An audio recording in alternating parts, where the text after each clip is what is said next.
విజయానికి నిర్వచనం: ఎత్తైన పర్వత శిఖరాన్ని అధిరోహించిన వ్యక్తి అదే విజయమనుకుంటాడు. తనకు వచ్చిన ఆటలో అత్యుత్తమ ప్రతిభ కనబరచి పతకాలను పొందిన ఆటగాడికి విజయమంటే అదే.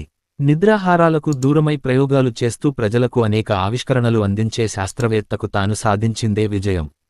చిక్కక పాదరసంలా జారిపోయే భావాలను ఒడిసిపట్టి చక్కని భాషలో వ్యక్తీకరించిన వేళ రచయితకు ఎనలేని సంతోషం. అతడి భావనలో అదే విజయం. విజయం అనే మాట సాపేక్షమైనది. జీవితంలో విజయం సాధించడమంటే కొందరు వారి భావనలో ఉండే గొప్ప కార్యాలను చేయడమని వాదిస్తారు. వాస్తవానికి వారు చేసిన పనులు విజయాలే కాని విజయమంటే అదే కాదు. మనిషి ఆర్థిక, సామాజిక, మానసిక, ఆలోచనా తీరులతో పాటు అతడి జీవిత నేపథ్యం మీద ఆధారపడి విజయభావన వ్యక్తమవుతూ ఉంటుంది. జీవితంలో ఉండే అనేక అంశాలు, వాటి ప్రాధాన్యాన్ని బట్టి, వ్యక్తుల అభిరుచిని బట్టి వారి ప్రతిభా వ్యుత్పత్తుల ఆధారంగా వారు సాధించే ఘనకార్యాలే విజయాలు. నవమాసాలు